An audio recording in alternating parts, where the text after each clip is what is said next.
জয়নিতাই।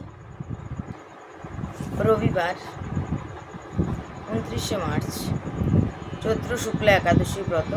এই একাদশীর নাম হচ্ছে কামদা একাদশী। এই দিনে আমরা একাদশীর ব্রত উপবাস করে থাকি এবং ভগবানের আরতি দর্শন করা, ভগবানের প্রসাদ পাওয়া, ভগবানের সেবা অর্চনা করা, নাম জপ করা, মন্ত্রস্মরণ করা, হরিনাম করা ইত্যাদি সব শুভ শুভ কর্ম করে থাকি। তো এই দিনে আপনারা এই কামদা একাদশী ব্রত পালন করবেন সর্বকামনা পূরণ করে এবং ভগবান শ্রীহরি অহেতুকীর অতিমতি প্রেম আমরা লাভ করি। তো এই একাদশীর পালন হচ্ছে তার পরের দিন, অর্থাৎ সোমবার। দ্বাদশী আছে 7টা 10 মিনিট পর্যন্ত, তাই 7টা 10 মিনিটের ভিতরেই আমাদেরকে একাদশী পালন করতে হবে। তা আমরা রবিবার একাদশী ব্রত পালন করব এবং সোমবার 7টা 10 মিনিটের ভিতরে পালন করব। জয়নিতা, জয় শ্রীকৃষ্ণ। আসুন আজ আপনাদেরকে শোনাই আমি চৈত্র শুক্লা একাদশীর কথা। শ্রী বরাহ পুরাণোক্ত শ্রীকৃষ্ণ যুধিষ্ঠির সংবাদে শ্রীকৃষ্ণ বলিলেন, হে মহারাজ, চৈত্র মাসের শুক্লা একাদশী ব্রতকথা শ্রবণ করুন। পুরাকালে রত্নপুরে পুণ্ডরিক নামে এক মদমত্ত গজরাজ বাস করিত। তাহার সভায় ললিতা নামে অপ্সরা এবং ললিত নামে গন্ধর্ব দম্পতি গান করিতেন। অর্থাৎ ওই রাজার রাজসভায় গন্ধর্ব দম্পতি তারা নৃত্য করত, গান করত। একদিন পত্নী রহিত হইয়া ললিত গন্ধর্ব গান করিতে গিয়া ললিতার কথা মনে পড়ায় জিহ্বায় জড়তা আসিল।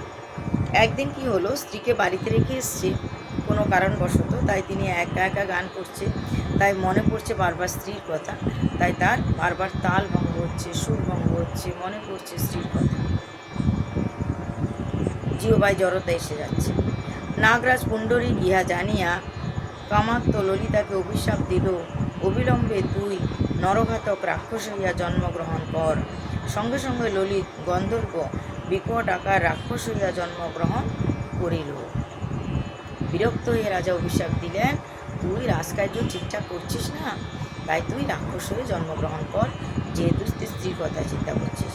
আর সঙ্গে সঙ্গে সে রাক্ষস হয়ে গেল। সঙ্গে সঙ্গে ললিত গন্ধর্ব বিকট আকার রাক্ষস হইয়া মর্তভূমিতে বনে বনে দুঃখাকুল মনে বিচরণ করিতে লাগিল। তিনি অত্যন্ত দুঃখে এই মর্তভূমিতে পৃথিবীতে এসে অনেক বন জঙ্গল উপবন সবগুলোতে বিচরণ করতে লাগলেন। ললিতা অপ্সরাও স্বামীর সঙ্গে অসহনীয় দুঃখ ভোগ করিতে লাগিলেন। যখন স্ত্রী জানতে পারলো এরকম হয়েছে আমার স্বামীর সঙ্গে, তখন তিনি সেখানে থাকলেন না, তিনি স্বামীর সঙ্গে চলে আসলেন এই পৃথিবীতে এবং স্বামীর সঙ্গে সঙ্গে থেকে তিনিও অসহনীয় কষ্ট ভোগ করতে লাগলেন। বর্ষাকালে ভিজতে লাগলেন, শীতকালে ঠান্ডায় কষ্ট করতে লাগলেন, গরম ভোগ করতে লাগলেন। এভাবে দুঃখ কষ্ট ভোগ করছে, ঠিকঠাক মতো খাবার পাওয়া যাচ্ছে না, অনাহারে অর্ধাহারে খুব কষ্টে দিন যাপন করছে। এইভাবে বিচরণ করতে করতে তাহারা বিন্ধ্যগিরি প্রদেশে মহামণি ঋষ্যশৃঙ্গের মঙ্গলময় আশ্রমে উপনীত হলেন। একটা মণির আশ্রমে তারা, ঋষ্যশৃঙ্গ নামে এক মণির আশ্রমে তারা উপনীত হলেন। ললিতা সুযোগ বুঝিয়া মহামণির চরণে প্রণতা হইয়া নিজ পরিচয় ও দুঃখের কথা নিবেদন করত মুক্তি লাভের উপায় জিজ্ঞাসা করিলেন। তো স্ত্রী এখানে কি করলেন, সুযোগ খুঁজতে লাগলেন মণিবরের সঙ্গে, কখন দেখা করতে পারবে, কখনও তার সঙ্গে ভালোভাবে কথা বলতে পারবে। সে সুযোগ বুঝে সে একদিন সে সুযোগ পেয়ে গেল আর বলল যে আমার স্বামীর এবং আমার কীভাবে মুক্তি হবে, কীভাবে দুঃখ দুর্দশা দূর হবে, প্রায়শ্চিত্ত কীভাবে করবে, একটা উপায় বলুন। মহামণি বললেন, সম্প্রতি চৈত্র মাসের শুক্লা কামদা নামী একাদশী বর্তমান। তখন মহামণি একটা উপায় বলে দিল, দেখো বর্তমানে খুব কাছাকাছি সময়ে একটাই তোমার সুন্দর উপায় আছে, কামদা নামে একাদশী আছে। যথাবিধি উপবাস করো তো ভগবান বাসুদেবের চরণে তোমার স্বামীর পাপ মুক্তির প্রার্থনা এবং তোমার একাদশীর ব্রতের পুণ্যফল স্বামীকে দান করো। কারণ স্বামী তো রাক্ষস হয়ে গেছে, সে তো আর একাদশী ব্রত পালন করতে পারবে না, তার তো মস্তিষ্ক ঠিক নেই। তাই বলছে তুমি করো, তুমি একাদশী ব্রতটা করো যথাযথ নিয়ম অনুসারে, আর একাদশী করার পর একাদশী ব্রতের যে পুণ্যফলটা সেটা স্বামীকে দান করো। যেহেতু স্বামী রাখতে পারছে না, সে তো রাক্ষস হয়ে গেছে, তার মন মানসিকতা সব অন্য ধরনের হয়ে গেছে। সে কারণে স্ত্রীকে বললেন একাদশী করো আর তার পূর্ণ ফলটা স্বামীকে প্রদান করো। তাহা হইলে তোমার স্বামী একাদশী ব্রত ও বাসুদেবের করুণায় রাক্ষস দশা হইতে মুক্তি লাভ করিবে। তাহলে তোমার স্বামী রাক্ষস দশা থেকে মুক্তি লাভ করতে পারবে, যেহেতু পুণ্যফলটা দেবে একাদশী। এই চৈত্র শুক্লা কামদা একাদশী ব্রহ্ম হত্যা আদি পাপগ্নি এবং বিচার সত্য বিনাশকারী।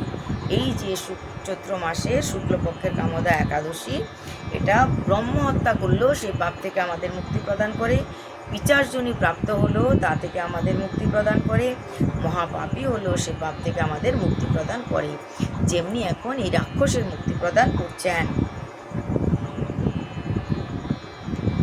এই ব্রতের ফলে বাষ্পীয় যজ্ঞের পুণ্য লাভ হইয়া থাকে। বাষ্পীয় যজ্ঞ করলে যে পুণ্য হয়, এই একাদশী ব্রত করলে সে পুণ্য হয়। অপ্সরা ললিতা যথাবিধি কামদা একাদশী ব্রত পালন করিয়া নিজ পুণ্য ফল স্বামীকে দান করিলে তৎক্ষণাৎ স্বামী রাক্ষসত্ব দূরীভূত হইল এবং দিব্য দেহ লাভ করিয়া নিজপুরে গমন করিল। ললিতা একাদশী করলেন এবং পুণ্যফলটা স্বামীকে প্রদান করলেন। সঙ্গে সঙ্গে সেই পুণ্যফলে স্বামীর বিচার সত্য দূর হয়ে গেল, আর দুজনে মিলে একত্রিত হয়ে সে পুণ্য লোকে তারা, অর্থাৎ তারা আগে যেই লোকে থাকতেন সেই লোকে তারা গমন করলেন। তো এটা ছিল আজকের একাদশীর ব্রত কথা, আপনারা শ্রবণ করলেন। আশা করি সবার ভালো লাগবে। সবাই একাদশী ব্রত করবেন এবং একাদশী ব্রত কথা শ্রবণ করবেন। একাদশী করতে না পারলে করুন কারণবশত, তথাপি যদি একাদশী ব্রতের কথা শ্রবণ করা হয় তার পাপ নষ্ট হয়, শ্রীকৃষ্ণের শ্রীচরণে রতিমতি প্রেম লাভ হয়। তো একাদশী দিন ব্রত করার পর বাসুদেবের পূজা অর্চনা সেবা করবেন এবং অর্ঘ্য প্রদান করবেন, শ্রী হরিবাসর কীর্তন করবেন, হরিনাম করবেন, রাত্রি জাগরণ করার চেষ্টা করবেন, আর ভগবান শ্রীকৃষ্ণের শ্রীচরণে পূর্ণতমভাবে আত্মসমর্পণ করবেন। আজ এই পর্যন্তই। জয় নিতাই, জয় শ্রী রাধেশ্যাম।